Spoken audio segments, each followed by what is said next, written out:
En apenas 40 años, China ha cambiado de una manera que es casi irreconocible. La escala, la velocidad, es que no hay nada que se le parezca en la historia. Hoy vamos a desglosar justo eso, cómo una nación que estaba prácticamente aislada y en la pobreza se convirtió en uno de los grandes motores económicos del mundo. Para entender la locura de esta transformación, primero tenemos que ir al punto de partida. Y ojo, que esto no es solo una historia de números, de PBI y esas cosas. No, es la historia de cientos de millones de personas, gente para la que por generaciones cada día era una lucha por sobrevivir. Literalmente, esa era la realidad, y era una que China tenía que cambiar sí o sí. A ver, veamos estos números porque son brutales. En 1978, el ingreso promedio en China era de unos $170 al año. Y para ponerlo en perspectiva, miremos a sus vecinos. Japón ya estaba en más de $5,000 y Singapur casi en los 3,000. O sea, la brecha que China tenía que cerrar era abismal. El reto era de verdad monumental. Y entonces la pregunta es, ¿cómo se empieza a arreglar algo así? A finales de los 70, después de décadas de caos, el país estaba en un punto límite, totalmente traumatizado y sobre todo agotado. Recordemos que los grandes planes de Mao como el Gran Salto Adelante y la Revolución Cultural terminaron siendo un desastre total. En vez de ese progreso que prometían, lo que trajeron fue hambre, fue caos y una economía completamente paralizada que dejó al país, de rodillas.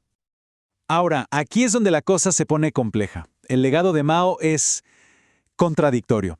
Por un lado tenemos un costo humano terrible, estamos hablando de decenas de millones de muertos. Pero por el otro lado, y esto es clave, se sentaron algunas bases.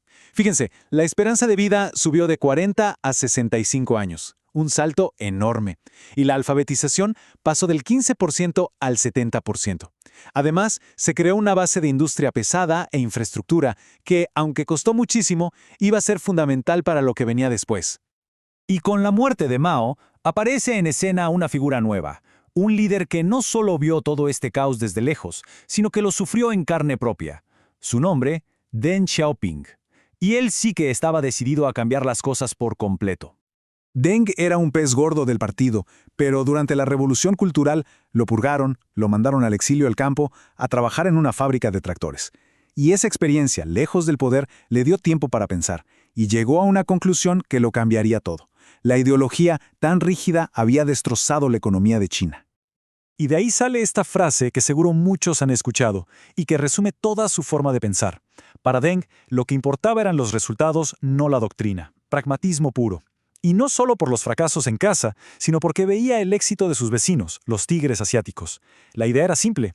Si funciona para que la economía crezca, se hace. No importa qué etiqueta le pongamos. Y Deng no perdió el tiempo. Tomó dos medidas clave, y rapidísimo. Primero, reinstauró los exámenes de ingreso a la universidad, que se habían eliminado. Con eso, liberó el potencial de toda una generación. Y segundo, desmanteló las comunas agrícolas. Ese sistema de granjas colectivas simplemente no funcionaba y era la causa de que el país pasara hambre. Pero ojo que el cambio no vino solo de arriba. La gente de a pie también estaba desesperada. Hay una historia increíble en la aldea de Xiaogang. Un grupo de campesinos tomó una decisión de una valentía tremenda. Firmaron un pacto secreto, un contrato de vida o muerte, para repartirse la tierra. Era totalmente ilegal, se estaban jugando la vida, pero para ellos era la única forma de no morirse de hambre. Entonces, ya con el potencial humano liberado y el problema del hambre más o menos encaminado, el escenario estaba listo para la siguiente fase, que era básicamente abrir las compuertas de la economía y empezar a convertir a China en la potencia que es hoy. Y una de las ideas más geniales de Deng fueron las zonas económicas especiales, las ZEE. Pensemos en ellas como laboratorios. Eran áreas designadas donde, básicamente, se permitía el capitalismo. Se dejaba que el mercado funcionara y se atraía inversión extranjera. Si la cosa salía bien, el modelo se podía copiar en otros lugares. Una forma muy inteligente del Estado de planificar esta apertura, pero sin arriesgarlo todo de golpe. Y esta apertura se fue construyendo paso a paso. Miren la cronología, es clave. Todo arranca en el 78, con el lanzamiento de la política de reforma y apertura. Al año siguiente, un paso gigante. Estados Unidos reconoce formalmente a la República Popular China. Y ese mismo año se firma el primer contrato con una empresa extranjera. Para el 84 ya se estaba negociando la devolución de Hong Kong, asegurando un puente fundamental con la economía mundial. Pero el motor del cambio no fue solo la inversión extranjera, para nada. Quizá la medida más revolucionaria fue algo muy simple: dejar que la gente común y corriente abriera sus propios negocios. Por primera vez en décadas, las reglas se relajaron. Y eso fue como abrir una represa. Se desató toda la energía de cientos de millones de personas, un recurso humano increíble que estaba ahí esperando. Y el resultado fue una explosión. Miren este dato. En apenas 3 años, la cantidad de pequeñas empresas privadas pasó de 140,000 a más de 2,5 millones. Una auténtica locura. Fue una revolución económica que venía desde abajo, desde la gente. Ok, décadas de estas reformas trajeron un éxito que no tiene precedentes.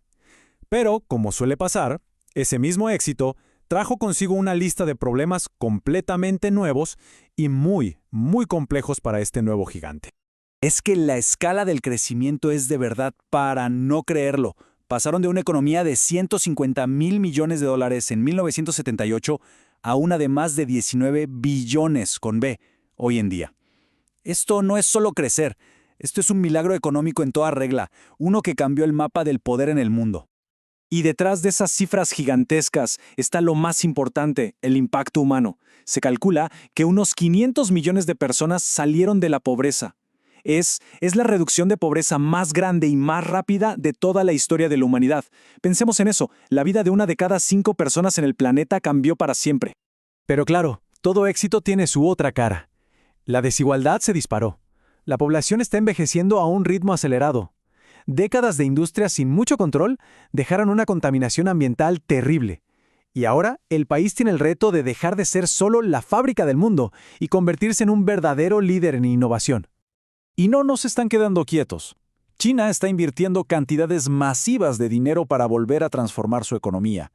Ya son líderes mundiales en cosas como los trenes de alta velocidad, tienen gigantes del e-commerce como Alibaba que compiten de tú a tú con cualquiera y se están preparando para liderar la próxima gran revolución, la de la inteligencia artificial. Así que, como vemos, esta historia no ha terminado, ni de cerca. China logró en 40 años algo que parecía imposible. La gran pregunta ahora es: ¿podrá ese gigante usar esa misma capacidad de cambio, ese mismo pragmatismo, para conquistar los nuevos desafíos que tiene enfrente? De eso depende no solo su futuro, sino en gran medida el futuro de todos nosotros.